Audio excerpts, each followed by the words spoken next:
Hey guys, in this video we're going to be checking out the top 5 best monitors for MacBook Pro that are available on the market for their true quality. I made this list based on my personal opinion and hours of research and have listed them based on popularity, quality, price, durability, user opinions, and more. If you want to see more information and the updated price, you can check out the description below. And also, make sure to subscribe for more reviews. Okay, so let's get started with the video.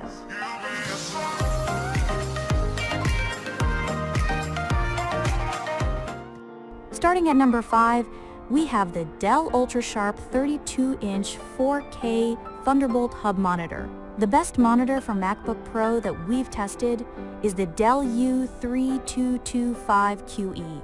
You can buy it directly from Dell.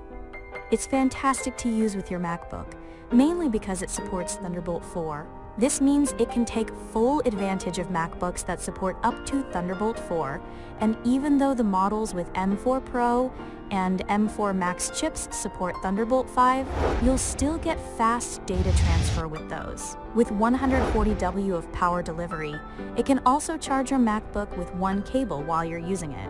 It has other useful features like Thunderbolt and DisplayPort video outputs, so you can connect 2 extra monitors directly to this one, ideal if you want a multi-monitor setup. Even if you're just going to use this monitor and connect different computers to it, it's a great choice because it has a large USB hub and a KVM switch, making it easy to use the same devices on both. It's also a good display for content creators, thanks to its accurate sRGB mode and sharp images with its 4K resolution. However, it has limited HDR picture quality due to its low contrast ratio. Its 32-inch screen offers plenty of screen space, but you can also consider the Dell U2725QE if you want something smaller and cheaper. However, it has worse accuracy before calibration. Moving on, at number 4, we have the Apple Studio Display Standard Glass VESA Mount Adapter. While the Dell U3225QE is a fantastic monitor to use with your MacBook Pro or MacBook Air, if you want an Apple-specific monitor to complete your ecosystem, then check out the Apple Studio Display. There are a few advantages to getting it, like the fact that it has a higher 5K resolution for even sharper text. Plus, it has a few features that you can only access with a macOS device, like its extremely accurate sRGB mode. And you can change its settings directly from your MacBook Pro or MacBook Air. It also has a built-in webcam and microphone, which are neat perks that most monitors don't have. However, there are still a few drawbacks to getting it over the Dell, namely the price increase. Its stand also has much worse ergonomics, but you can get a variant with a VESA mount adapter if you prefer using an ergonomic stand or mount. Besides that, it doesn't support HDR at all, which is disappointing if you need something for editing videos in HDR. Apple offers the Pro Display XDR, which is a 32-inch 6K monitor that supports HDR, but it also costs a lot more.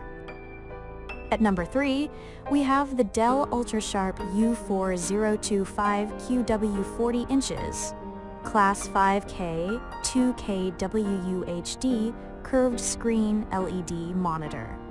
If you don't need an Apple-specific monitor and want the most screen space possible to work with your MacBook Pro or MacBook Air, then the Dell U4025QW is a fantastic option. While it's considered a 5K display like the Apple Studio Display, as it has an ultra-wide 5120 by 2160 resolution, it has lower pixel density, so text isn't as sharp, but it's still fantastic. That said, the main advantage is its 40-inch screen, with a 21:9 aspect ratio, so there's plenty of space to open multiple windows at once, ideal if you work with a long video timeline, for example. Like the Dell U3225QE, it also has a massive USB hub that includes 5 USB-A ports and 5 USB-C ports, so you can easily connect various devices, which is great if you don't have ports available on your laptop. It supports Thunderbolt 4 for fast data transfer, and you can even use this to daisy-chain a second monitor if you want even more screen space, but it only has one video output, and not two like on the U3225QE. That said, if the U4025QW is beyond your price range, consider the less expensive Dell U3425WE. It's similar to the U4025QW, but has a smaller screen and lacks HDR support. At number 2, we have the ASUS ProArt Display 27 inches 4K HDR professional monitor. If you find that the monitors mentioned above are too expensive for your needs, there are some great work-friendly 4K monitors you can get for cheaper. One of those is the ASUS ProArt Display PA279CRV, which is a 4K 27-inch monitor that's fairly similar in picture quality to the Dell U3225QE. However, the main downside of getting this is that it doesn't have Thunderbolt support. While this means that it won't take full advantage of your MacBook with the fastest possible data transfer, it still has DisplayPort Alt mode, so you can display an image and charge the MacBook thanks to its 90 W of power delivery.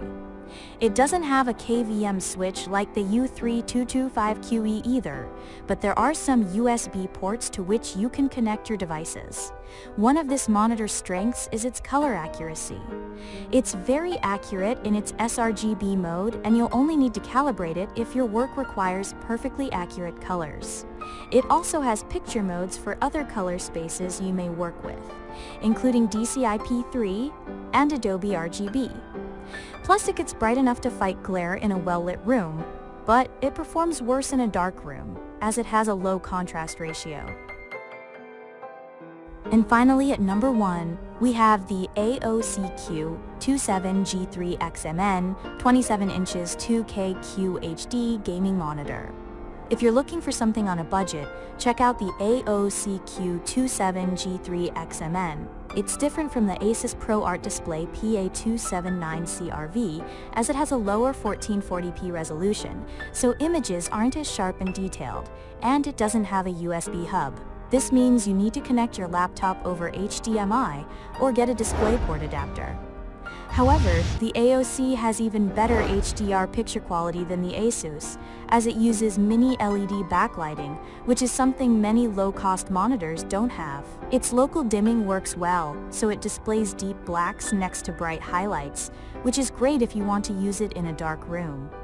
It's even a good choice if you're a content creator, thanks to its good picture quality. It has an accurate sRGB mode, but there are some issues with a red tint, depending on which combination of settings you use. This means you may have to calibrate it to avoid this issue. Besides that, it also gets very bright, which is ideal if you want to use it in a bright room. Thanks for watching, guys. I hope you liked this video. If this video was helpful to you, please make sure to like, comment, and subscribe. If you have any questions related to this product, you can leave a comment down below. I will get back to you as soon as possible.